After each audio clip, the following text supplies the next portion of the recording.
In the quiet town of Warsaw, Kentucky, there stood a decaying building locals called the Malt House. It was here that Lake Jones lived with his cousin, Mollie, and her husband, Benjamin French. At first, Jones was a welcomed guest. He paid rent, bought food, and helped the Frenches make ends meet. But once his generosity ran dry, he moved out, and the couple began plotting to get what was left of his money. On April 19, 1876, Jones went to work on a nearby farm, returning home that evening full of health and energy. Mollie invited him to stay for dinner. Unaware of the danger, Jones accepted. But soon after eating, he doubled over in pain. Vomiting blood, he cried out in agony, pleading for a doctor. Benjamin and Mollie simply watched as he writhed on the floor, his body overtaken by a burning torment. An hour passed before neighbors, alarmed by the commotion, stepped in. They helped Jones into a bed and called for Dr. Robinson, the local physician. Robinson recognized the signs immediately. This was no ordinary illness. He suspected arsenic poisoning. For 3 days, Lake Jones clung to life, suffering unbearable pain. And then, on April 22, 1876, he died. 2 days later, Judge Executive Brown of the county court ordered an investigation. Evidence quickly surfaced. Benjamin French had purchased an ounce of arsenic from a local druggist days earlier. He claimed it was for killing rats. When confronted, both Benjamin and Mollie admitted to buying the poison, but swore it wasn't meant for Jones. That same evening, Mollie tried to run. She planned to escape with Place Reston, a local man with whom she had been having an affair. But her plan failed. Dr. Robinson's autopsy confirmed it. Lake Jones had been poisoned with arsenic. His stomach was sent to Louisville for further analysis. On April 24th, Benjamin and Mollie French were arrested and charged with murder. Although some suspected Rustin's involvement, Judge Brown refused to charge him. He was convinced Rustin had no part in Jones's death. The murder of Lake Jones shocked the community of Warsaw. 10 days had passed since Benjamin and Mollie French were locked away in the small jail of Warsaw, Kentucky.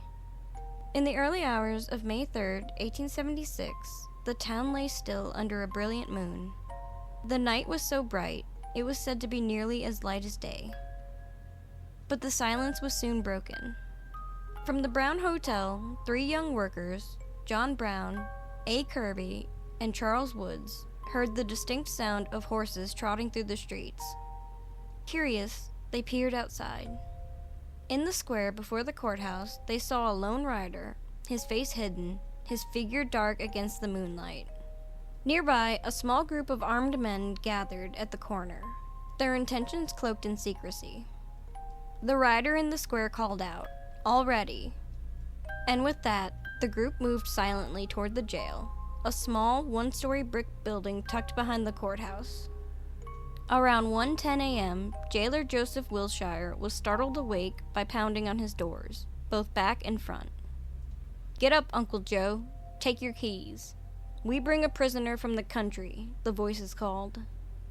Reports differ on what happened next. Some said Wilshire's wife handed over the keys. Others claimed Wilshire, grim and weary, fetched them himself.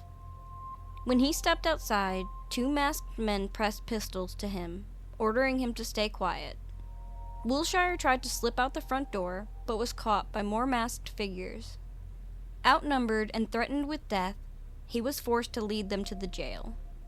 Together, they reached the jail, where more masked men stood waiting. Wilshire opened the outer door, then the inner door to the cell block, and finally the cell that held Benjamin and Mollie French. The couple was fast asleep.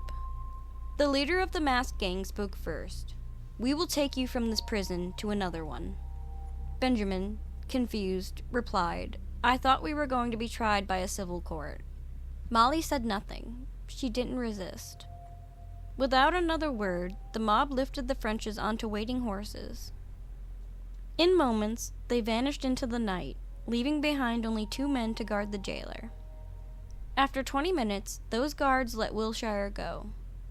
When the last of the masked men rode away, the young workers at the Brown Hotel crept to the jail. They found the door wide open. Benjamin and Mollie French were gone. The entire operation took just 35 minutes. The masked mob of Warsaw had come with a single purpose, and they had seen it through. Jailer Joseph Wilshire later told investigators that the men were white, but beyond that, he refused to identify a single face. As dawn broke over Warsaw, the 3 young men from the Brown Hotel rushed to alert Sheriff R.H. Morrow. Together, they set off, tracking the fresh trail left by the lynch mob's horses. The path led them to a farm about 3/4 of a mile upriver. There, on a lonely tree, they found what they feared most. Benjamin and Mollie French, both hanging from separate branches. Benjamin's body nearly touched the ground. Mollie's hung higher, swaying gently in the morning breeze. The scene was described as a ghastly spectacle. Their bodies were cold, stiff. Death had come hours earlier. The wind tugged at Mollie's dress as her lifeless form shifted in the breeze.